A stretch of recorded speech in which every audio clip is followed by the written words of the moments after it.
오늘 우리가 함께 파헤쳐볼 종목 바로 사이버원입니다. 주가 그래프가 정말 롤러코스터처럼 아찔한데요. 특히 주식 투자를 이제 막 시작한 분들이라면 도대체 이 회사에 무슨 일이 있었던 건지 또 앞으로는 어떻게 될지 궁금하실 거예요. 오늘 쉽고 명쾌하게 그 속사정을 들여다보겠습니다. 자, 이 차트 좀 보세요. 이게 바로 문제의 그 롤러코스터입니다. 2024년 영업이익이 무려 788%, 거의 8배 가까이 폭발적으로 늘었죠?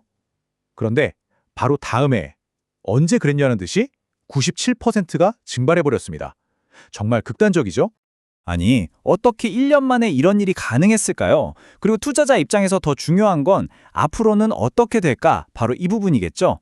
지금부터 이 질문에 대한 답을 하나씩 찾아가 보겠습니다.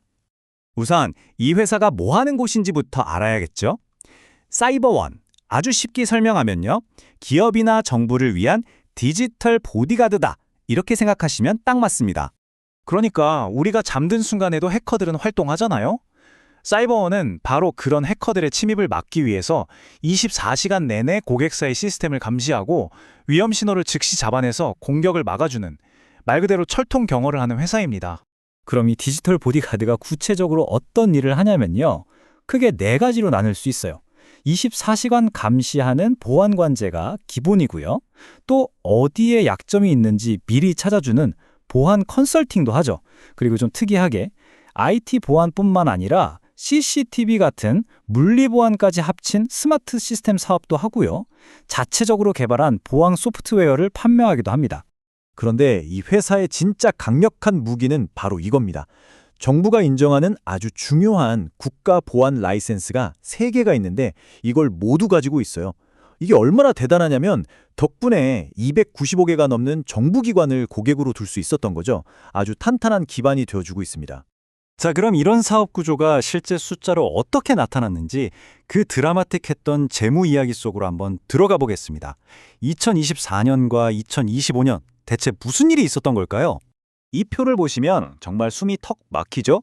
2024년에 영업이익이 113억 원까지 치솟았던 건 사실상 자회사인 엑스큐어넷이라는 곳이 거의 다 해낸 겁니다. 이 회사가 엄청나게 큰 계약을 하나 따내면서 사이버원 전체 이익의 82%를 혼자서 벌어들였거든요. 그럼 2025년에는 왜 이렇게 실적이 곤두박질 쳤을까요? 여기에는 두 가지 핵심 이유가 있습니다. 첫째, 2024년 실적이 너무 비정상적으로 좋았기 때문에 상대적으로 2025년이 초라해 보이는 기저효과가 있었고요. 둘째, 과거에 인수한 회사의 가치를 회계장부에서 한 번에 비용으로 떨어내는, 그러니까 일회성 손실이 발생했습니다. 핵심은 뭐냐면 주력 사업이 망해서가 아니라 특수한 상황들 때문이었다는 거죠. 자, 그럼 이런 상황들을 다 감안했을 때 지금 이 주식의 가치는 어느 정도 수준일까요?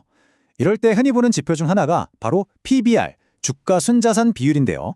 2020년 4월 기준으로 0.97을 기록하고 있습니다. 이 말이 무슨 뜻이냐면요. 아주 간단하게 말해서 시장에서 매겨진 이 회사의 주가 총액이 이 회사가 가진 모든 자산의 가치보다도 싸다는 거예요. 만약에, 정말 만약에 회사를 지금 당장 다 팔아서 정리하면 주주들이 주식 산 돈보다 더 많이 돌려받을 수 있다는 이론적인 계산이 나오는 거죠. 그래서 일부 투자자들은 이걸 저평가의 신호로 보기도 합니다. 과거 이야기는 이제 충분히 알았고, 그럼 제일 중요한 미래는 어떨까요? 주가가 앞으로 어디로 향할지 우리가 생각해 볼 수 있는 시나리오는 크게 세 가지입니다. 자, 첫 번째는 가장 긍정적인 시나리오, 상승하는 경우죠. 2024년의 영광을 재현하는 것처럼 자회사가 또 대박 계약을 따내고 시장 상황도 좋아지는 겁니다. 두 번째는 그냥저냥 큰 이슈 없이 주가가 옆으로 길게 움직이는 횡보 시나리오고요. 마지막, 비관적인 시나리오는 실적 회복은 더디고 경쟁은 더 심해지면서 주가가 더 하락하는 경우를 생각해 볼 수 있습니다. 그렇다면 여러분이 투자자라면 어떤 점들을 눈여겨봐야 할까요? 제가 꼭 확인해야 할 체크리스트를 간단하게 정리해 드릴게요. 바로 이런 것들이 우리가 주의 깊게 봐야 할 리스크입니다. 특정 자회사에 대한 의존도가 너무 높다는 점, 그리고 실적이 꾸준하지 않고 큰 계약 하나에 따라서 널뛰기를 한다는 점, 또 SK슐더스나 알랩 같은 쟁쟁한 경쟁자들이 버티고 있다는 것도 무시할 수 없죠. 마지막으로 거래량이 많지 않은 소형주라서 주가 변동성이 클 수 있다는 점도 꼭 기억하셔야 합니다.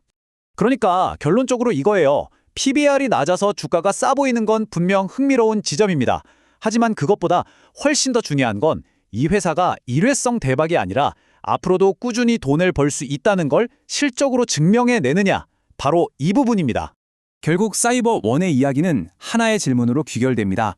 검증된 기술력을 가졌지만 실적 변동성이 큰 이 회사가 과연 숨겨진 보석일까요? 아니면 위험 부담이 너무 큰 도박일까요? 이 질문에 대한 답은 2024년에 터졌던 그 대형 계약이 과연 일회성 행운이었는지 아니면 앞으로도 반복될 수 있는 실력인지를 확인하는 데 달려 있을 겁니다.